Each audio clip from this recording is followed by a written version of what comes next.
digo isso a vocês aqui com muito humor, até porque é bom que um jovem qualquer, político, me ouça e veja que é bom a gente rir da gente. Não? Ai do homem e da mulher que não tenha coragem de rir de si mesmo. Eu me lembro de uma noite em que eu fazia um discurso, Celso, aos pais de alunos, uma das escolas primárias que eu dirigia, uma área proletária do Recife, chamada Vasco da Gama. E eu falava, nunca esqueço isso, sobre veja bem, o código moral da criança em Piaget. Minha Nossa Senhora. E necessariamente fazia as minhas críticas à repressão, à violência das surras, disso. E quando eu terminei, eu já disse isso a tia até, sabe? Quando eu terminei, um operário levanta-se lá e diz: muito bonito o discurso do doutor superintendente. E disse, era superintendente: doutor, eu não conheço a casa onde o senhor mora, mas vou me arriscar a descrever ela. O senhor deve morar numa casa que primeiro está sorta dos dois lados. Uma casinha independente no terreno. O senhor deve ter um quarto só do senhor e de sua mulher. Quantos filhos o senhor tem? Eu disse, 2 meninos e 3 meninas. Ele disse, um quarto para cada menina e no mínimo, então, um quarto para os 2 meninos. Dentro de casa. Rapaz, parecia que ele tinha ido lá. Era isso mesmo.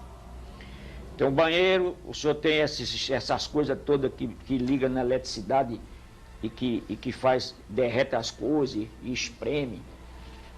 Era exatamente a linha Arno. Desculpa eu estar fazendo propaganda, porque eu nem quero fazer propaganda deles.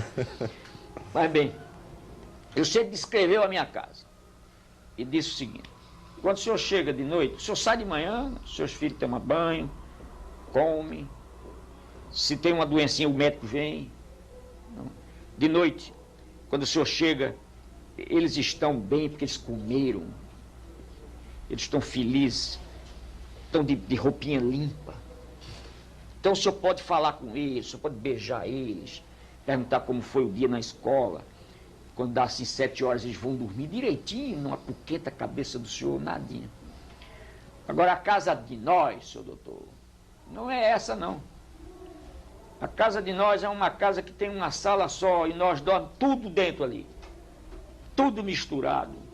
Os meninos não comem, os meninos não têm água para tomar banho, os meninos não têm doutor, os meninos não têm nada. Quando eu chego do trabalho de noite, doutor, os meninos estão uns danados porque estão com fome, estão cansados, estão irritados. Mas acontece que no outro dia, às 4 horas da manhã, a fábrica me acorda. Porque as fábricas nesse país acordam as comunidades todas com seus apitos. Elas se dão o direito de despertar uma cidade apitando, porque está chamando aquilo que lhes pertence, que é a mão de obra, que é a força do trabalho. Ele disse, agora o senhor vê, se na sua casa não existisse diálogo, o senhor merecia todas as críticas. Mas ter diálogo lá em casa, doutor, não dá. Porque eu preciso é de dormir e aí eu bato nele para se calar, para se acalmar e eu dormir. Bem, eu ouvi vários desses discursos. E eu voltava para casa e dizia, poxa, mas não é possível. Como custou? Você veja, então, que quando a gente fala, por exemplo, na importância da posição de classe do educador, na importância que o educador tem de refletir sobre a sua própria posição de classe.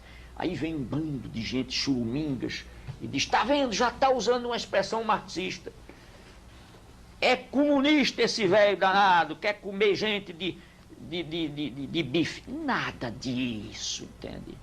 Quer dizer, é preciso ser um pouco mais sério. É preciso ser um pouco mais rigoroso. É preciso ser um pouco mais decente. Para acabar com essa mania de estar dizendo que todo mundo é comunista porque pensa correto. Ora, Deus meu, sabe? Tu sabes que essa coisa já está me transbordando, sabe? Me transbordando.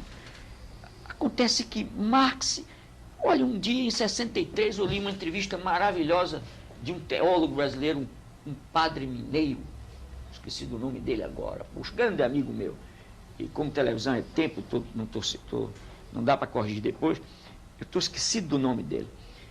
Pois bem, ele me perdoe. Eu li uma entrevista dele que abalou o Brasil daquela época, em que ele dizia, eu não vou errar só porque Marx acertou. Entende? Mas é isso. Quer dizer, eu insisto nessa coisa, que o educador e a educadora se vejam, se analisem, se descubram na sua prática. E eu passei anos para descobrir também, Celso, que a razão dos meus espantos, quando um homem do povo me dizia coisas assim extraordinárias, entende? Definições rigorosas no campo das ciências sociais. E eu contava isso depois aos meus amigos, e eu e os meus amigos nos espantávamos. E por que eu nunca me espantei quando isso era dito por um professor colega meu, ou um estudante universitário? Então, por trás do meu espanto estava também a ideologia dominante morando em mim, apesar da minha opção popular. Então, tu sabes que depois que eu descobri isso, nunca mais me espantei com sabedoria do povo. Eu me espanto hoje é quando o povo não expressa a sua sabedoria, e eu procuro saber a razão que está por trás agora para inibir essa sabedoria.